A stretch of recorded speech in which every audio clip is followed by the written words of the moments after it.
What is up, Raider Nation? It's your boy Ray John coming at you with another episode of Confessions of a Raider Fan. This one's an off-season episode, so let's get to it.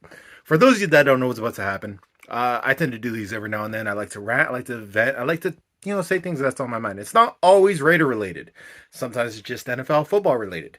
And in those cases, you might get entertained, you might not. You might get mad, you might not. You might actually, like what I had to say. You might hate what I had to say, but either way, I'm going to fucking say it. So let's just go ahead and get this over with. If you guys do not like cussing, you guys don't like ranting, you guys don't like me just spitting what's on my mind and saying what I think, go ahead and change the channel. This ain't for you. All right. A lot going on in the news today. Baker Mayfield is asking for a trade. I don't really blame him for asking for a trade. Hell, I would ask for a trade if I was in that circumstance, but let's be real about this. This guy went on and said that he felt disrespected from the Browns. Why? I don't understand why you feel disrespected, man. I'll be real with you. Let's just be honest about this. You could feel slighted. You could feel a little bit frustrated. You could feel a little bit heated about it. Pissed off. Yeah, sure. Disrespected? Nah. See, I don't believe you feel disrespected, because if you felt disrespected, you wouldn't actually ask for a trade. You would ask and beg them to give you the opportunity to beat him in camp.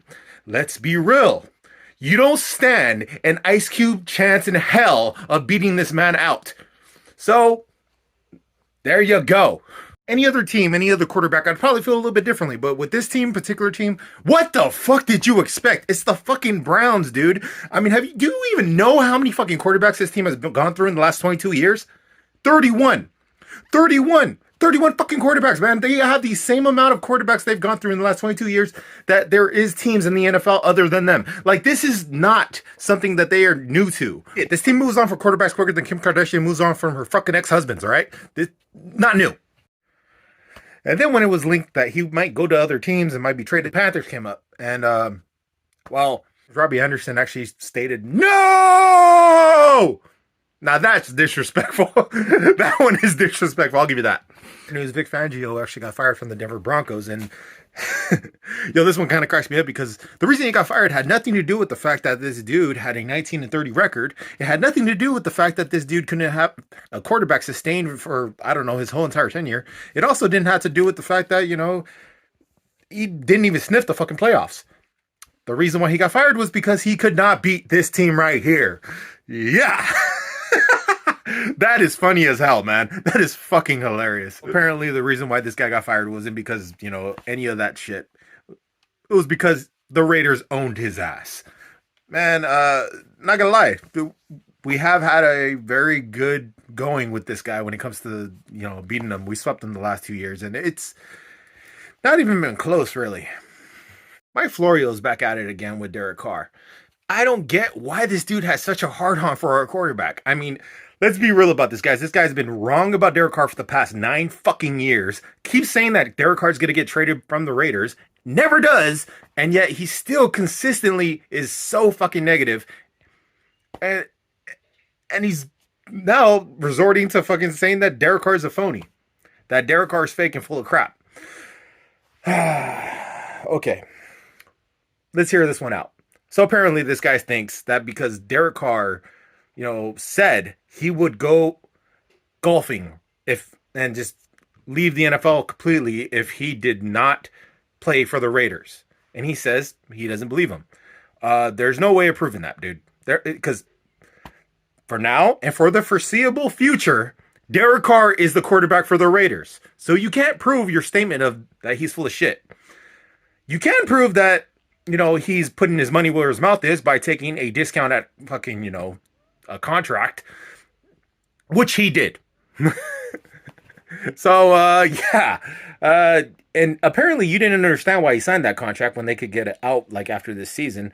Probably because he's betting on himself and betting on this team and trying to keep continuity with this team. So, yeah, you're wrong on that one again. Strike 150, all right? Out of all the other fucking times that you've said that this guy's going to get traded. The only reason Mike Florio is mad at Derek Carr has nothing to do with his play on the field. It has nothing to do with the fact that he's supposedly getting paid like a top 10 quarterback, when he's not, by the way. If you actually look, it's mostly incentive-based, not to mention there's practically no guarantees when it comes to his contract. This dude has had his panties in a bunch ever since Derek Carr blocked him on Twitter. Get it through your thick fucking skull. You're not special. He blocks everybody on Twitter. You say anything negative, Derek Carr's going to block you. He is not a person that takes negative shit. Just deal with it, dude. Mike Florio is a pretentious, narcissistic, self-serving piece of shit. All right. Fuck him. So the Raiders signed Davante Adams, which I've been begging for the Raiders to actually go out and get a number one wide receiver for so fucking long. It has been a very long time since that has happened. And let's be real about this, guys. It was much needed. Now, Derek Carr actually has no excuses whatsoever when it comes to actually passing the ball to somebody, which both Raider fans that are for him and Raider fans against him can agree is something that we need to see.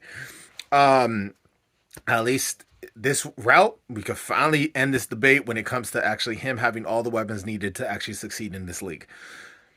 With that said, there's other benefits that came with this contract. This contract inadvertently fucked with two teams we hate. The Chiefs had to get rid of Tyreek Hill because of this contract. They could not afford to pay him the same amount of money that Davante Adams is getting paid. And so because of that, they had to ship his ass off over to fucking Miami. And this was just beautiful. The fact that that guy who has been tearing our fucking division up for so goddamn long is out of here. Beautiful. Just beautiful. Because of this contract, it reformed and reshaped the whole entire narrative when it comes to receivers getting paid.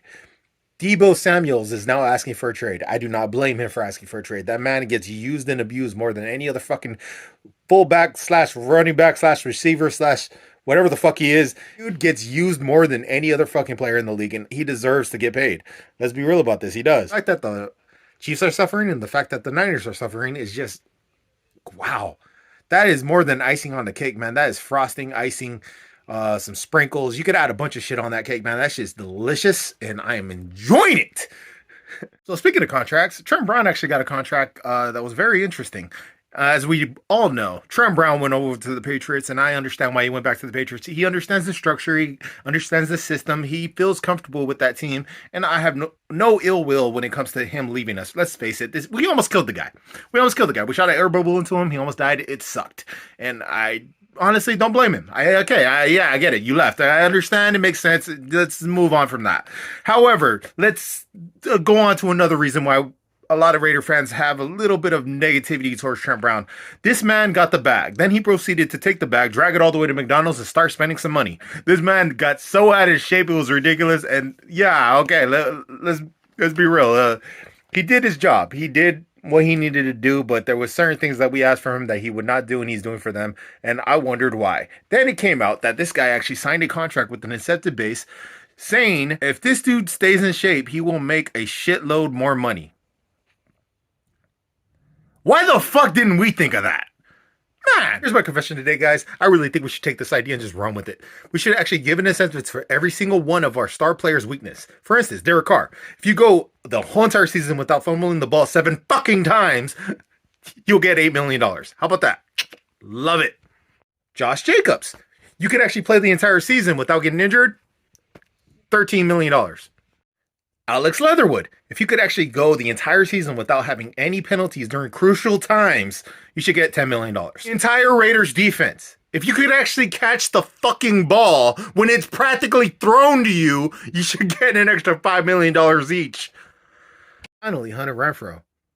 He should get an extra $8 million if he could actually locate and provide the video of him burning and breaking Jalen Ramsey's ankles. And yeah, that doesn't benefit the team. I just really want to watch it. Truth is, nobody's perfect.